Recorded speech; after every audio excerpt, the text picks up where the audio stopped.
Praise the Lord. நேற்றைய தினத்துல கோலியாத் என்றால் முன் அறிவிக்கிறவன் என்று பார்த்தோம். இன்னைக்கு பெலிஸ்தியன், அவனுடைய பெயர் தான் இன்னொரு பெயர். எல்லாரும் அவனை அழைத்தது பெலிஸ்தியன் என்று அழைத்தார்கள். அவனை குறித்து அதிகமா பெலிஸ்தியன் என்றுதான் சொல்லப்பட்டிருக்கிறது. பெலிஸ்தியன் என்றால் என்ன அர்த்தம் அப்படின்னு பாத்தீங்கன்னா, நகருகிறவன் அல்லது ஊர்ந்து போகிறவன், நகர்ந்து போகிறவன் என்று அர்த்தம். ஊறுகிறதும் நகருகிறதும் எது? வலு சர்ப்பம். இப்போ ஆதியாகமத்துல 3ஆம் அதிகாரத்துல சர்ப்பத்தை பார்த்து ஆண்டவர் என்ன சொன்னாரு? நீ வயிற்றில நகர்ந்து ஊர்ந்து போவாய் அப்படின்னு சொல்லிட்டு சொன்னாரு இல்லையா? அது வலு சர்ப்பத்தை, சாத்தானை குறிக்கிறது. அதாவது பெலிஸ்தியன் என்றால் சாத்தானை குறிக்கிறது. அடுத்தது பாத்தீங்கன்னா, அவன் என்ன பண்றான்னா, அந்த ஜனங்கள் மத்தியில நின்று உங்கள ஒருவனை தெரிந்து கொள்ளுங்கன்னு சொல்லிட்டு சொல்றான். எந்த பெலிஸ்தியன்? உங்கள ஒருவன். அந்த இஸ்ரவேல் ஜனங்களை பார்த்து சொல்றான். பெலிஸ்தியன் என்றால் நகருகிறவன், ஊறுகிறவன், அதாவது சாத்தானுக்கு அடையாளம்.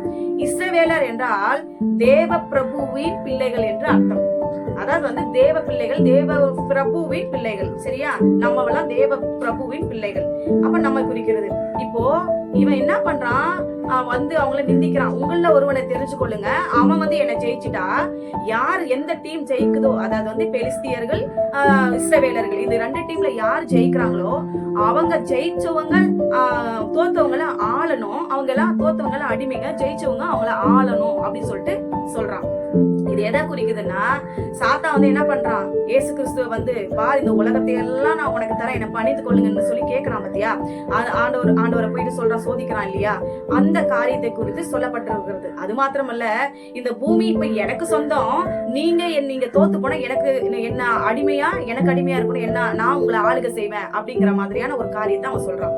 அடுத்தது பாத்தீங்கன்னா, எல்லாம் நம்ம நிறைய விஷயங்கள் பாக்குறோம். இதே மாதிரி இயேசு கிறிஸ்து உபவாசித்து 40 நாள் வனாந்தரத்துக்கு ஆவியானவரால கொண்டு போகப்பட்டார். அங்க போனது யாரு? சாத்தான். கடைசியா 40 நாள் அவருக்கு பசி உண்டாயிட்டு, அப்ப சாத்தான் அவரை சோதிக்கிறதுக்கு வரான். அப்போ அதே போலதான் இந்த பெலிஸ்தியன் 1 சாமுவேல் 17ஆம் அதிகாரத்திலே 16வது வசனம் சொல்லுகிறது, இரவும் பகலும் 40 நாள் நிப்பான் அந்த பெலிஸ்தியன். அதே போலதான் இயேசு கிறிஸ்து இரவும் பகலும் 40 நாள் உபவாசம் இருந்த பின்பு அப்படிங்கிற அந்த ஒரு வார்த்தை வரும். சரியா? இந்த 40 நாள் அந்த உபவாச நாளையும் சாத்தான் போய் அங்க நிக்கிற நாளையும் குறிக்கிறது. 40 நாள் கழித்த உடனே என்ன ஆகுது?